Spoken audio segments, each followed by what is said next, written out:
How's it going, everyone? My name is TopCap Gaming, and today I want to discuss my favorite map of all time. Now, this isn't including any custom maps. There's a lot of good custom maps that I really enjoy. I'm just referring to official Valve maps that have been officially implemented into their official servers. Now, I know that everyone has their own personal favorite map, such as High Tower for the ability to rocket jump around and get those Mark Gardner kills, or for the difficult pushes that appear in Dust Bowl. And so much so that they search for that specific map, or they join 24/7 servers that only host that map. But for me, my favorite map has to be Payload Thunder Mountain, and I've come up with a list of reasons why. Now, to start off, the map, it just looks amazing. I mean, there's more color in that map than most of the other maps, considering how the color palette for this map contains a lot of green, and it just stands out from all the other dull-looking maps that have this very brown desert theme to them, like Dust Bowl and like High Tower. But speaking of which, there's also a lot of environmental detail that's packed into this map. There's trees that surround the entire map, there's rivers as well. Even if you look up, there's this beautiful stormy sky, and there's a lot of secret details that are put into the map that you don't get to really notice unless you look around. I mean, my two favorites have got to be the train that passes by the first part of the map, and the sniper that chills off in the distance looking at the waterfall on the third part of Thunder Mountain. But I won't go into all of the secrets that are implemented into this map. I'll let you explore and find those out. Now, not only is it visually appealing, I really enjoy the sound of this map, especially the sound of thunder that cracks in the distance during certain segments of the map. It's just, I love nature, and I love the stormy weather, and the sound of thunder is just really cool, and it's really nice to hear, especially if I'm in a hectic situation going guns a-blazing. Really feels like I'm in a storm. Kind of wish that there was a rainy atmosphere to it, like the rain actually coming down on Thunder Mountain. But I know that might distract from the gameplay, so nevertheless, the thunder still really cool, and the environment really pretty, and I enjoy it quite a lot. Now, to focus more on the actual game flow of the map, it has a really nice balance between attacking and defending. Basically, the further you get into the map, the harder it becomes to attack. And you can really recognize this by how each stage of the map is laid out and split up. So, to start off with stage 1, there's plenty of wide open areas with very few choke points for the red team to utilize. I mean, just going out of the blue spawn, you'll notice right away that the only two choke points that the red team can use are the building right by the bomb cart and the first checkpoint that's up the ramp that you have to push. And with so much wide open area, it's hard for the red team to actually be able to establish some form of defense that can't be destroyed really easily. Now, going past the first checkpoint, there's more cover for the defending team, the red team, to be able to use and set up sentries and defend that final point. But, on the other hand, there are plenty of alternative routes to get behind enemy lines, and some are rarely used or guarded at all. I mean, some of you probably know about the left route that goes underneath that building and goes up towards that one building that looks over the red spawn. I've gone underneath that so many times, and rarely have I ever met an occurrence where I had to attack someone that was down in that area. Whenever I went down there, it was majority of the time always open, always free, and never had any difficulty getting behind the red team. So with that, it makes it really easy to break up the enemy's defenses, even if it seems like they're holding pretty strong. Now, as we move on to the second stage, it still contains some wide open areas, but there is a lot more cover for the red team. Starting towards the first checkpoint, there's basically no choke point leading to that first point, meaning that there's less cover for the red team to defend, but the blue team has less alternative routes to be able to get behind the red team and disrupt their defenses. So it's a nice transition between that final checkpoint of the first stage of Thunder Mountain leading up to the first checkpoint in stage 2. You really get to feel like, okay, now there will be holding defenses, but it won't be easy for me to get around them, so I'm going to need some way to push through. Now, leading after that first checkpoint in stage 2, you'll notice a dramatic shift towards favor of the red team.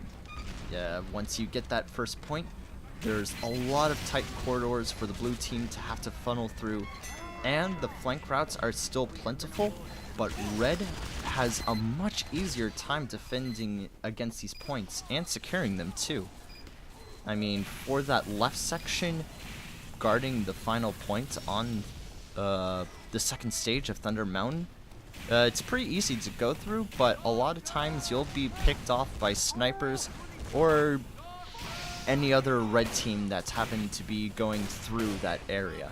It's despite being kind of an alternative route to where the bomb's going, it has some pretty heavy foot traffic for where the red team is going to defend against the bomb as well.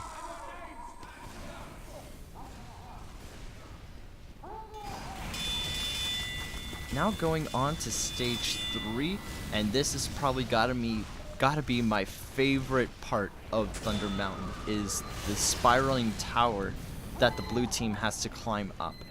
And speaking of which, there's plenty of cover for the red team to utilize, and the only wide open area that the blue team has access to is that spiraling tower. And speaking of the blue team has a much longer time to navigate through the map than the red team. There's not too many alternative routes that are given to blue. Really, you only have the one direction towards the tower, the one direction going off towards the second checkpoint, and the other direction going off towards the first checkpoint. And for red, they have the higher ground, so when they go out of spawn, they can easily get to the final point at the very top of the tower, while the blue team spawns down below, having to climb up the tower in order to get to wherever the bomb is, or to get to that final checkpoint. And speaking about cover, there's plenty of cover and choke points for red to utilize. And each checkpoint becomes easier for red to defend the further on blue pushes. So, some of you probably know that getting to that first checkpoint on the third stage of Thunder Mountain is pretty damn easy to get to for the blue team. But as you get towards the second checkpoint, it becomes pretty difficult to push through, especially if there's sentry guns positioned really well looking over the bomb cart. I know that that tends to be an issue for me as I'm pushing, and at the very end of the map, the very last checkpoint, it becomes pretty damn hard to push through. Unless you're able to steamroll the enemy red team, you're going to have quite a hard time pushing that bomb all the way up to the top and getting to that final point. And speaking about the final point, blue has to remain out in the open pushing while the red team has plenty of cover to work with. And since the blue is forced to congregate so close to each other, it's easy to get so many kills with some pretty well placed stickies, or those random crockets or just random crit kills. Yeah, I hate random crit kills. Unless I'm getting them, then they're perfectly alright. And for that final checkpoint, really there's only one alternative route for the blue team to be able to use to get to that last checkpoint, and that's the route that they can use to get to the second checkpoint. So yeah, that route going off to the left, that's really the only way to get around, and that one door entrance by that final checkpoint is the only way the blue team can get out and get to that point other than climbing up that tower. So with some really heavy defenses, red team is easily able to hold off the blue team from getting to that final checkpoint. And it's quite a huge contrast from the first stage where the red team can hold their ground at certain points, but it's much easier for the blue team to get around them and get towards vulnerable positions to take out their defenses.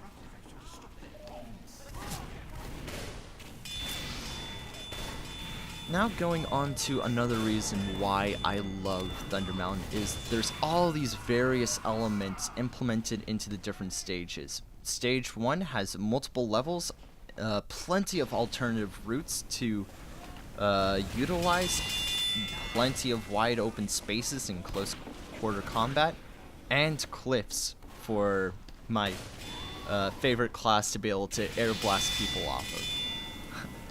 It's always satisfying getting that air blast kill, and then immediately not so much when you get air blasted. But anyways, for the second stage, there's a little bit of water right at that beginning, so it's a nice touch, although I would have liked to see more water throughout Thunder Mountain, just so I can get those Neon Annihilator kills. It's still pretty nice to have, because it prevents pyros from just completely locking down blue team from being able to get out, because you have that water to be able to go to and extinguish yourself. And yeah, other than that, stage 2 has plenty of levels for both the red and blue team to navigate through in order to get to wherever they need to go. And for stage 3, probably my favorite part of Thunder Mountain is the vertical elements that's implemented into this map. Not too many maps have that element where you need to kind of observe where you're going, not only horizontally, but vertically too. There's plenty of times where I've been killed by a sniper that's on a balcony above me, and I wasn't aware of it because I didn't bother looking up. That seems to be the downfall for most new TF2 players, that they don't bother looking up. They only look in front of them and side to side. Rarely do they look up, and it's pretty easy to pick them off as well. Other than that, yeah, that's where the multiple layers come into this map. Having to climb up them, having to look up, it just adds such a dynamic feel to this map. And finally, to kind of finish things off for Thunder Mountain, it's fun for any class and any playstyle you so wish. There's plenty of open areas, so all of you people that like to rocket jump, sticky jump, or just having that open space to snipe people, that's your go-to right there. There's also plenty of close quarter combat, so scouts, pyros, heavies will be able to take down large groups with ease. Plenty of choke points, so engineers have an easy time being able to set up their sentries and defend against blue team from pushing. There's plenty of flank routes, so spies have an easy time sneaking around defenses and taking them out. And for those certain choke points and stages where you can't get around the enemy team, it requires quite a bit of team effort to push through or stop advances. So, medics, you have a reason to play on this map. And as you can probably tell, every class is valuable to playing on Thunder Mountain. Being able to use those flank routes to get behind enemy lines, being that team player to keep everyone healed, keeping everyone ubered or critted in order to push through defenses. So engineers definitely well needed on this map. And yeah, the open spaces for snipers to get all the headshots they desire. And for one of my favorite things I like to do is sticky jump with the demo man on this map, because it's pretty easy to just navigate through the first point that way. And yeah, that can also be said for soldiers as well. So every class is definitely viable for this. Now, I hope you enjoyed my explanation as to why I love Thunder Mountain, and I feel like this map in particular is a good model of how balanced a map should be for red team and blue team. And if you'd like me to do this kind of review of maps for any other map in particular, please leave that in the comments below. If you just overall enjoyed the video, please give me a like, so that way I'll know to make more content like this. Subscribe if you want to see more from my channel. And yeah, other than that, I like to say thank you very much for taking the time to listen in, and I will see you all another time. Later.